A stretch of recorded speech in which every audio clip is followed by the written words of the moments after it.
educação escolar brasileira está estruturada em níveis e modalidades segundo a Lei de Diretrizes e Bases da Educação Nacional de 1996. As modalidades buscam atender uma educação para todos, como garante a Constituição Federal de 1988, por meio do artigo 205. Mas como ocorrem na prática os direitos respeitados em lei? Quais são os desafios que ainda precisam ser superados para a qualidade da educação escolar por meio das modalidades? Veja agora na aula sobre modalidades da educação nacional.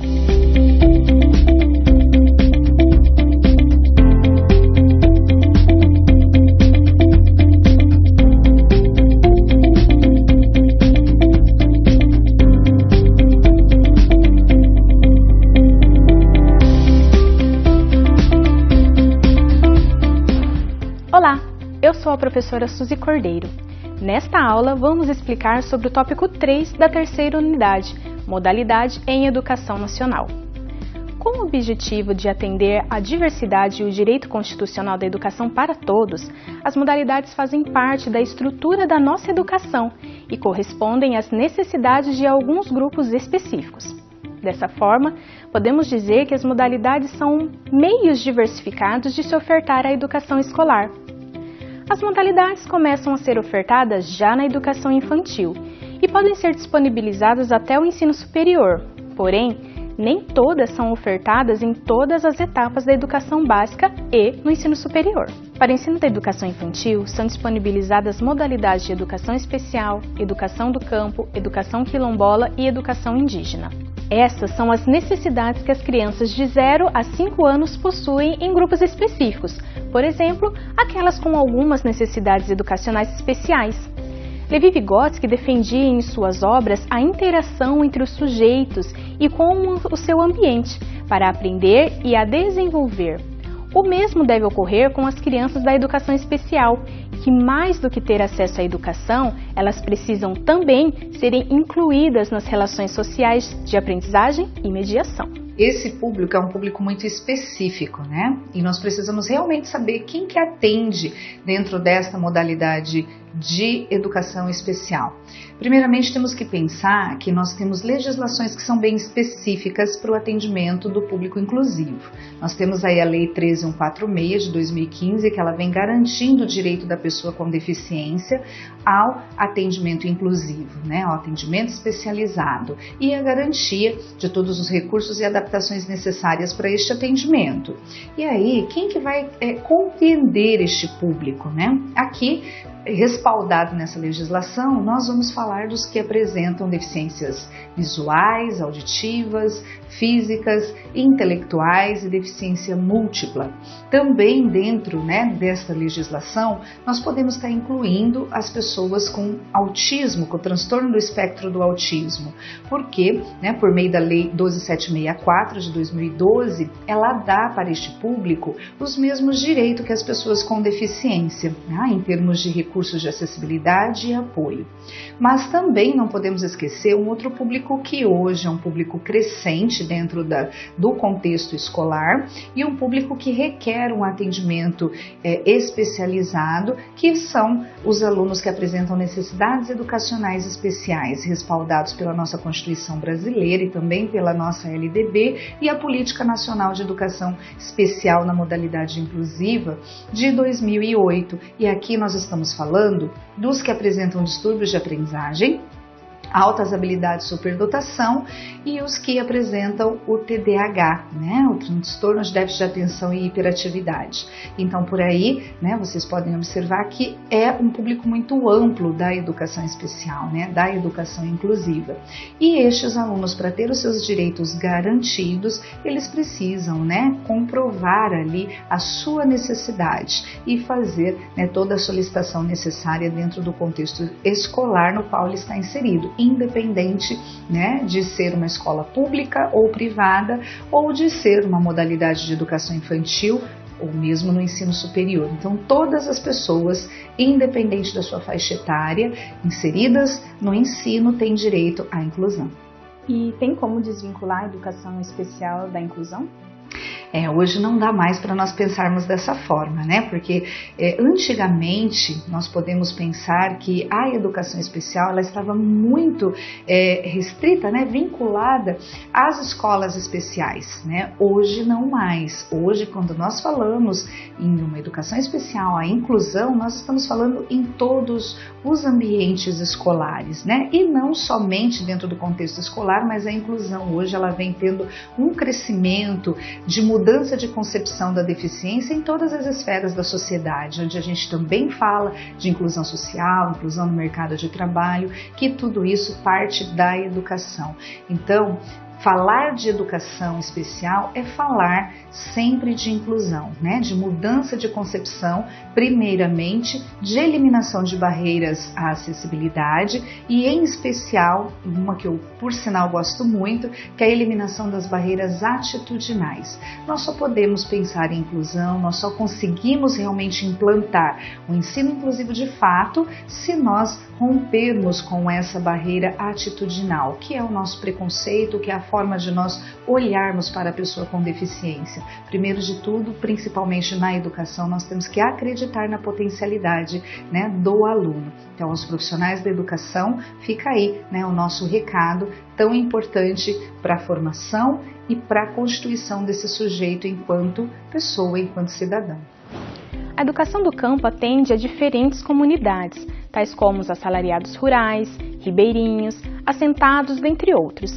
Mesmo com um número expressivo de pessoas que precisam desse atendimento educacional, espalhados por um país geograficamente extenso, as políticas educacionais restringem-se à garantia legal na Constituição Federal de 1988, pelos artigos que legitimam o direito de todos à educação escolar e também na LDBEM, de 96, pelo artigo 28, que expressa a necessidade de uma educação básica para toda a população rural.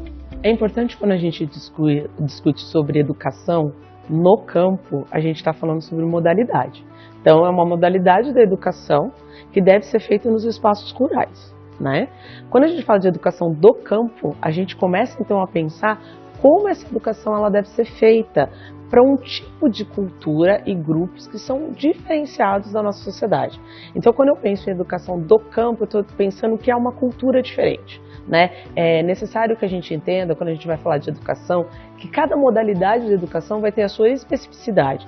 Então, aquilo que vale para a educação, por exemplo, nossa, da cidade, ela já não vai valer para a educação do campo, né? Porque a gente precisa saber como esses grupos eles transitam, qual é o sentido e significado para eles, como a gente vai poder montar, por exemplo, um currículo ou uma questão de disciplinas e até mesmo da carga horária pelas necessidades deles. Então a educação do campo ela é um fenômeno social, mas ela também é um fenômeno político, ela é um fenômeno econômico, ela é um fenômeno histórico.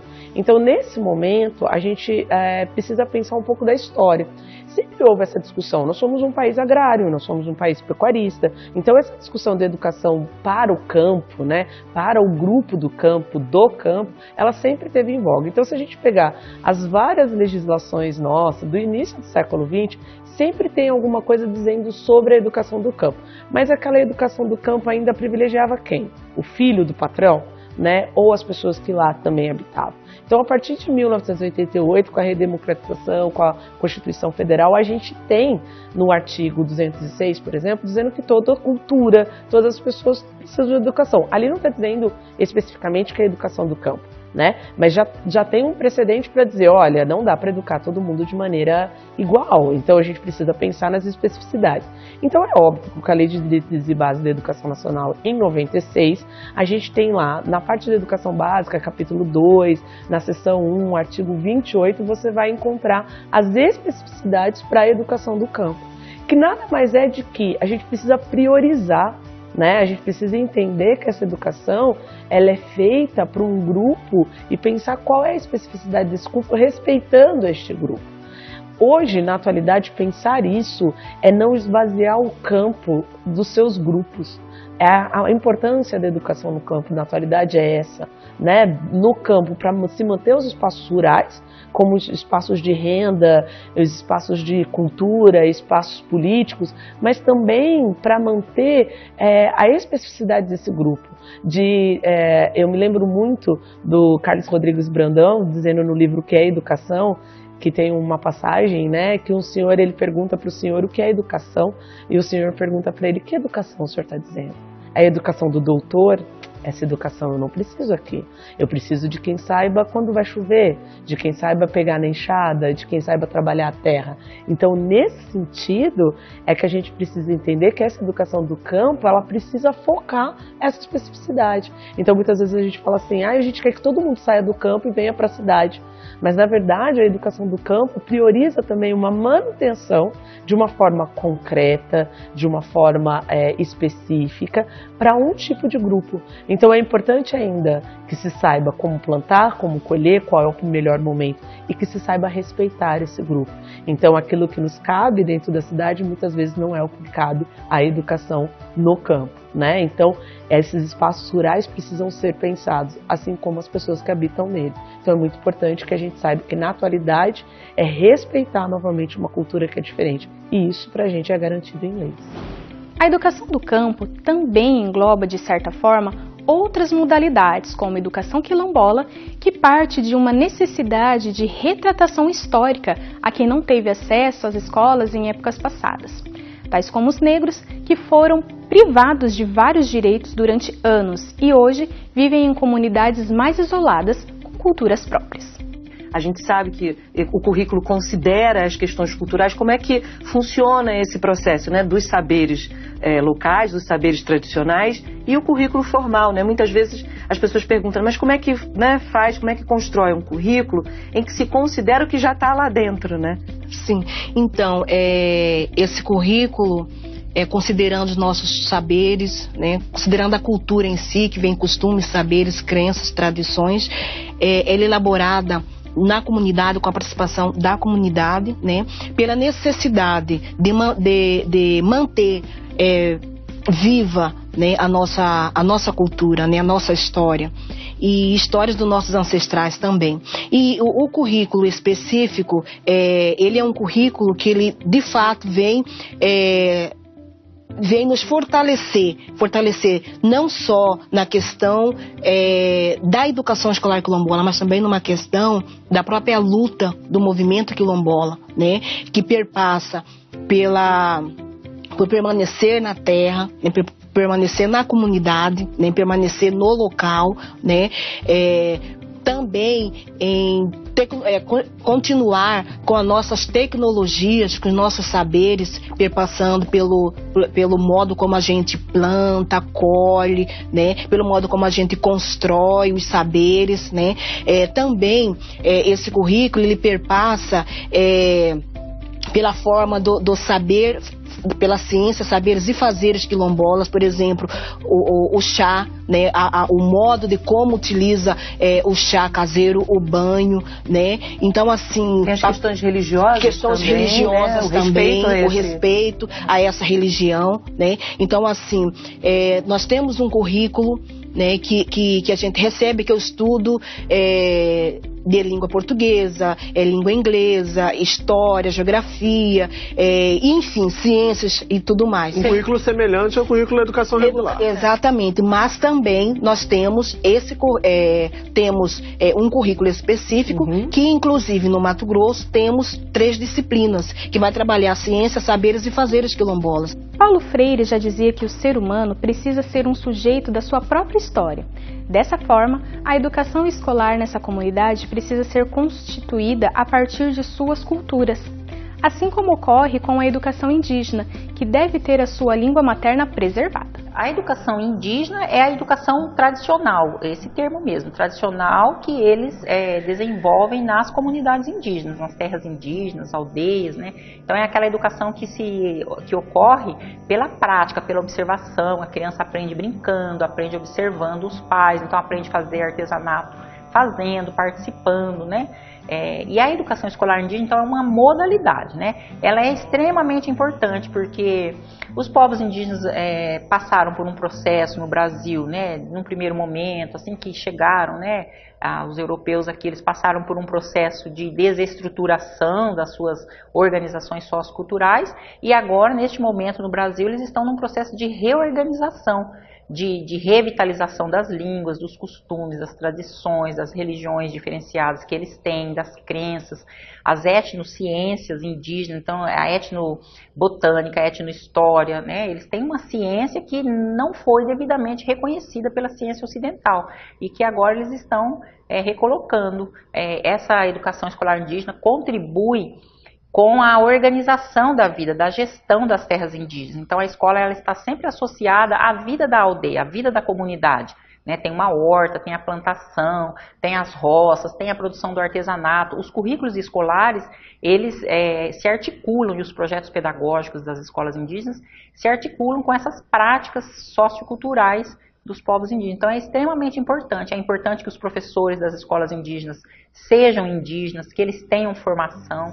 Então, eles estão em processo sempre de demandas, né? Tem estudos, o professor Gerson Baniwa, que é um indígena, professor da UNB e membro do Conselho Nacional de Educação, assim como outros indígenas que, né, ocupam esses espaços públicos, eles estão em processo de discussão com as comunidades para a melhoria das escolas, da estrutura da educação escolar indígena. Então vai desde a estrutura predial, né, tem muitos casos em que não há escola, né, são assim construções muito precárias, falta água, falta às vezes uma sala de informática, falta internet, então assim, uma situação precária, não tem sala de estudo, sala de professores, biblioteca, então desde a estrutura física até a própria gestão da escola precisa ser melhorada, produção de material didático indígena, bilíngue, feita pelos professores indígenas, porque o material que chega às escolas indígenas ainda é o material padrão que está nas outras escolas.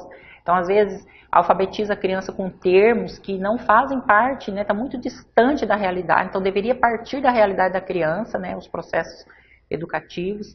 Então, a formação de professores precisa ser melhorada, a estrutura física, a produção de material didático, a gestão das escolas indígenas precisa ser uma gestão democrática com a participação dos indígenas. São essas as demandas principais.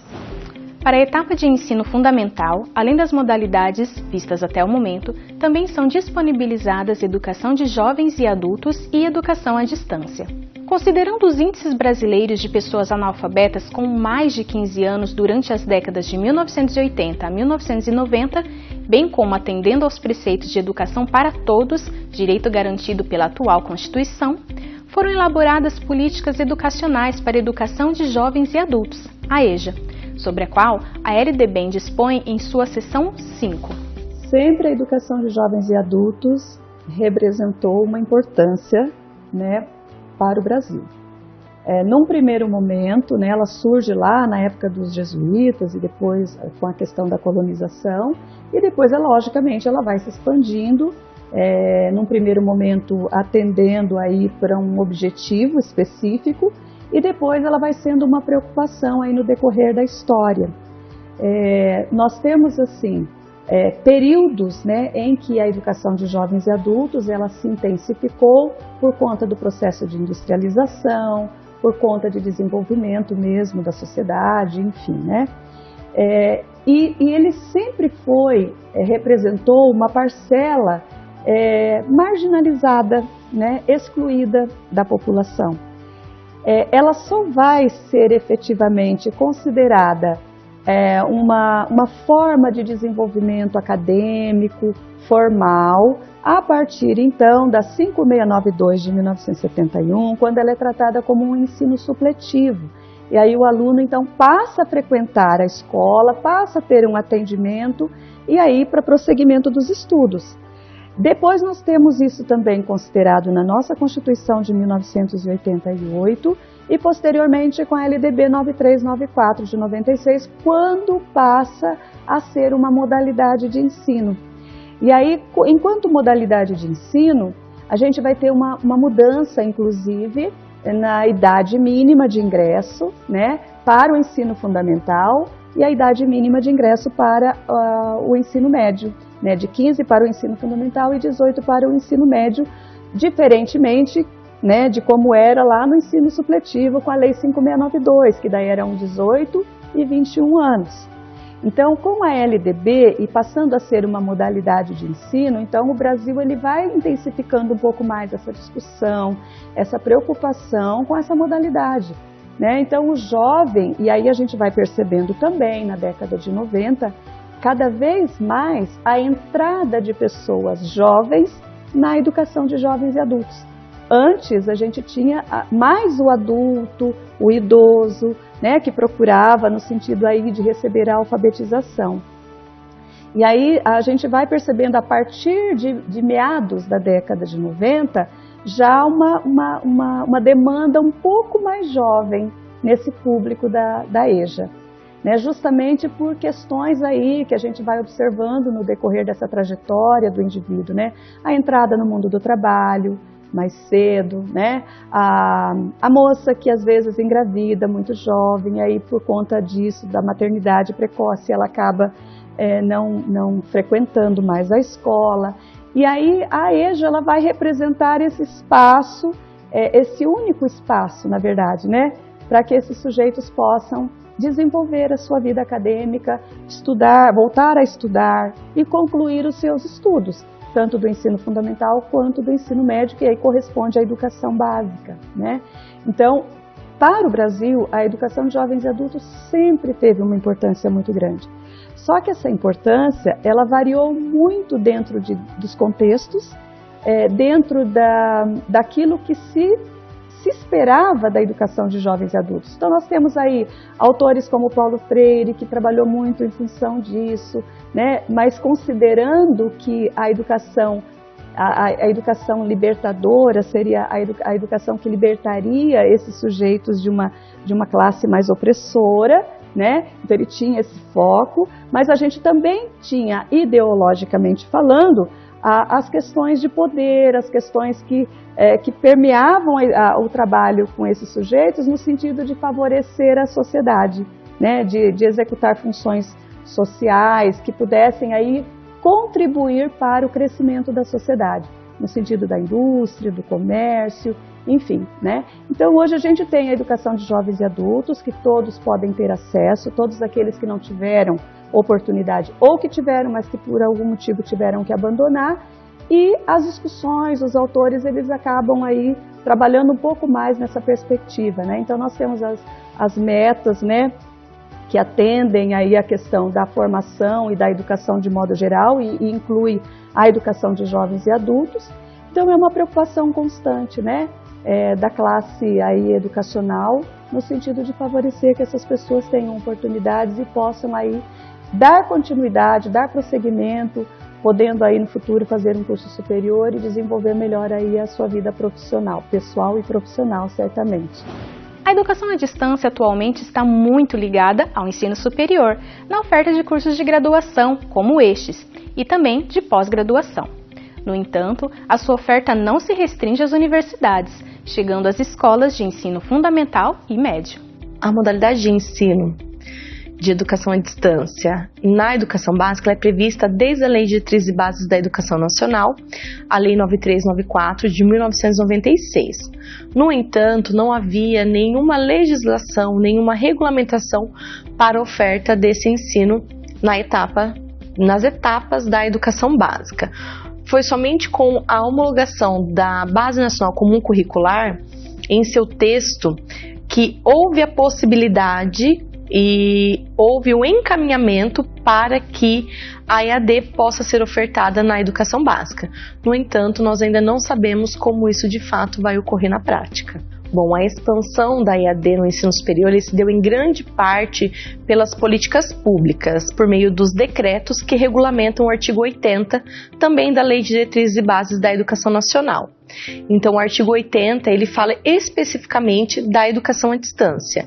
E os seus decretos, eles vão dizer de que forma isso vai ocorrer. E no decorrer das últimas décadas, nós vimos que os decretos, eles vêm possibilitando a expansão da educação à distância no ensino superior em todo o Brasil. Em grande parte, isso se deve ao processo de democratização do acesso ao ensino superior. Chegando ao ensino médio, temos a possibilidade de oferta de todas as modalidades aos diferentes grupos. É disponibilizada também a educação profissional e tecnológica. Tem vários aspectos que a gente precisa levar em consideração para nós oferecermos educação profissional na educação básica. Um deles é porque a educação profissional, ela proporciona aos alunos uma inserção no mercado de trabalho mais rápida, né? E, além disso, também é uma maneira de elevar também a escolaridade dos estudantes.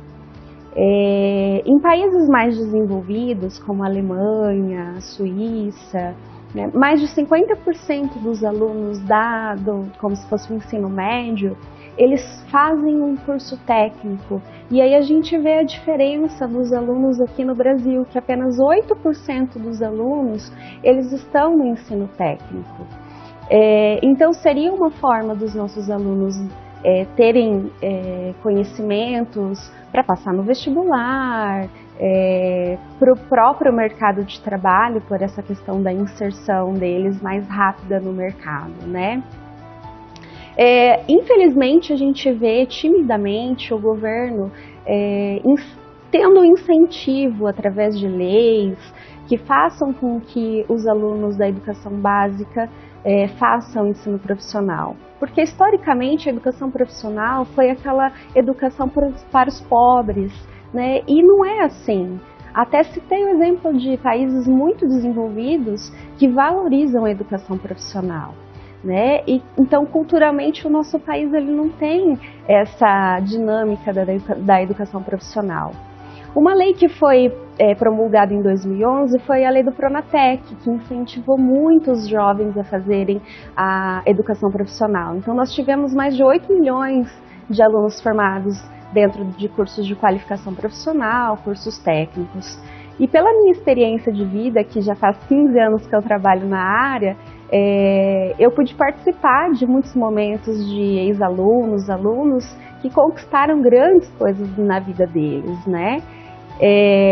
Então, assim, eu acredito na educação profissional, acredito que ela possa proporcionar para os alunos uma melhoria de vida, uma melhoria de estudos, né?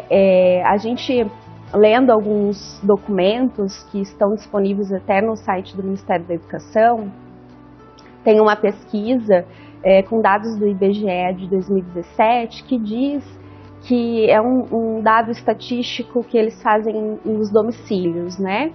Que tem uma porcentagem maior da questão do valor econômico, as famílias, a renda per capita é 11% maior dos alunos que têm ensino técnico do que aqueles que estão no ensino regular. Então, a gente fala da questão econômica, né? E a gente também tem visto aí, timidamente, a questão do novo ensino médio, né? Então, agora em 2017, eles estão falando de novos itinerários de formação para o ensino médio, e um deles então, a questão do itinerário de formação profissional. Então, eu espero que tenha essa valoração aí da educação profissional, porque eu acredito, sim, que ela pode proporcionar melhores condições de vida e de estudo para a população. Diante de todas as entrevistas expostas, é possível compreender que cada modalidade visa atender à especificidade de sua comunidade, sua cultura e as necessidades ou mesmo de um grupo específico que enfrenta alguma adversidade. Para tanto, conta com um amparo legal desde a Constituição, com o direito de todos, até os decretos mais específicos que vão regulamentar cada modalidade. Dessa forma, podemos sintetizar que a educação brasileira está estruturada em níveis, educação básica e superior, e modalidades vistas ao longo dessa aula. Lembrando, educação especial, educação do campo, educação indígena, educação quilombola, EJA, EAD e educação profissional e tecnológica. Nem todas são ofertadas em todas as etapas da educação básica, pois dependem das necessidades de cada educando e a sua faixa etária. Já no ensino superior, as modalidades de educação especial, educação indígena e a EAD se encontram regulamentadas para a oferta. Espero que tenha sido possível reconhecer as modalidades da educação a partir da legislação vigente, a fim de verificar sua relevância para o ensino no nível básico.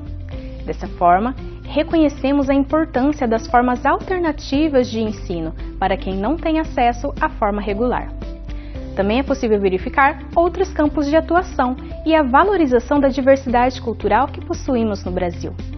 Eu fico por aqui com a intenção de ter suscitado várias reflexões sobre o papel da educação, mas te espero para aulas futuras. Até mais!